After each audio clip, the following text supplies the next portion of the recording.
नमस्कार बंधुरा आमी सुमना प्रचंड गरमे प्राण ठंडा करा तरमुजेर जूस निये हाजिर हो गेছি তোমাদের सामने खावा होबे जमजमाटेर तरफे। আর দেরি না করে চটপট এইভাবে বানিয়ে নিও বাড়িতে একবার তরমুজের জুস। অসাধারণ স্বাদে ভরা আর প্রাণ যাবে জুড়িয়ে। কি করে বানালাম চলো আমার সাথে দেখতে। এখানে দেখো একটা তরমুজ নিয়ে নিয়েছি। তরমুজটাকে মাঝ বরাবর একটু কেটে নেব। তরমুজটা ভালো করে ধুয়ে নিয়ে তবে কেটে নিচ্ছি।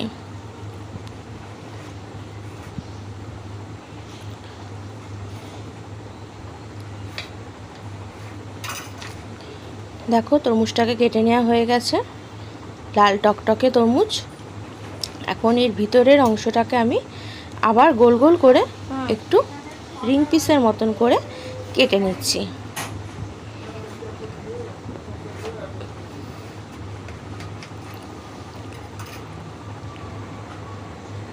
এরকম গোল গোল করে এটাকে আমি কেটে নিচ্ছি। এখন গোল অংশটাকে আবার আধখানা করে নিয়েছি আর ছোট ছোট টুকরো করে এর ভিতরে লাল রঙের অংশটাকে আমি বার করে নেব ঠিক এইভাবে।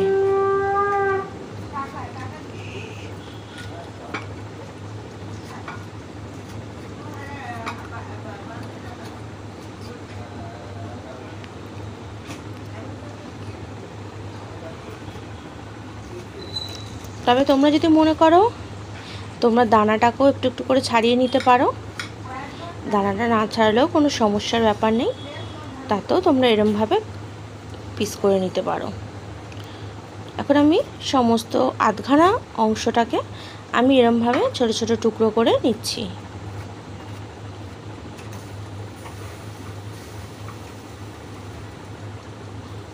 আজকের রেসিপিটা যদি ভালো লেগে থাকে অবশ্যই চ্যানেলটিকে সাবস্ক্রাইব করে পাশে থাকা বেল আইকনটিতে ক্লিক করতে ভুলো না। যখন যে রকম ধরনের রেসিপি আপলোড করি না কেন সবার আগে তোমার কাছে নোটিফিকেশান পৌঁছে যাবে। সমস্ত তরমুজটাকে দেখো পিস করে নেওয়া হয়ে গেছে। এখন একটা বড় মিক্সির বাটি নিয়ে নিয়েছি, তার মধ্যে এই তরমুজের পিসগুলোকে দিয়ে দেবো।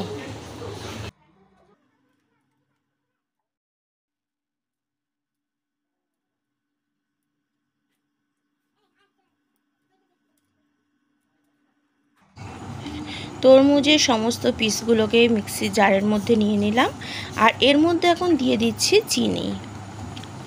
3 চামচ মতন চিনি এখানে অ্যাড করে দিচ্ছি। তবে তরমুজটা খুব মিষ্টি যার জন্য চিনিটা 3 চামচ দিলাম, নাহলে আর একটু বেশি পরিমাণ দিতে হবে যদি মিষ্টি কম থাকে। আর এর মধ্যে দিয়ে দিচ্ছি 1 কেজি জলজিরা পাউডার। তবে জলজিরা পাউডারের জায়গায় তোমরা এখানে বিট লবণ আর চাট মশলাও দিতে পারো, তাতেও এটা খেতে সুস্বাদু হয়। তোমাদের ঘরে যেটা থাকবে তোমরা সেটা দিয়েই দারুণ টেস্টি এই তরমুজের জুসটা বানিয়ে নিতে পারো। আর দিয়ে দিচ্ছি আইস কিউব।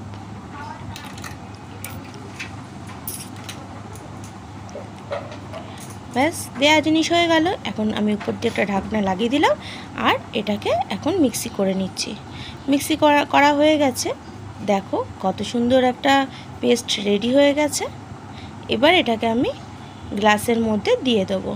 তবে এটার মধ্যে যেহেতু দানা সমেত আমি পেস্ট করেছি তাই একটা ছাঁকনি দিয়ে আমি এটা ছেঁকে নিয়ে দেবো, তাতে দানাগুলোও মুখে লাগবে না আর তরমুজের মধ্যে কোনো ক্ষীর জাতীয় জিনিস থাকলেও সেটাও মুখে লাগবে না। আর খেতে কিনতে হবে দারুণ। আর যদি তোমরা এটাকে আরেকটু ঠান্ডা করতে চাও তাহলে ফ্রিজে এই জুসটা বানানোর পর আরেকটু রেখে দিয়ে তারপর তোমরা সার্ভ করতে পারো।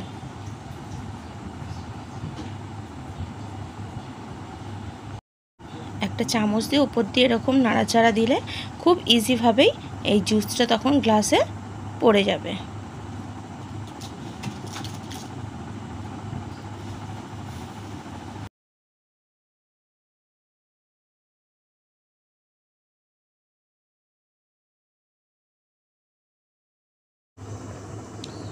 সমস্ত জুসটা আমার বার করা হয়ে গেছে। আর ছোট ছোট করে একদম মিহি করে কুচিয়ে নেওয়া তরমুজের টুকরো একটু উপর থেকে ডেকোরেশনের জন্য দিয়ে দিচ্ছি, যেটা মুখে পড়লে খেতে কিন্তু খুবই সুন্দর লাগে।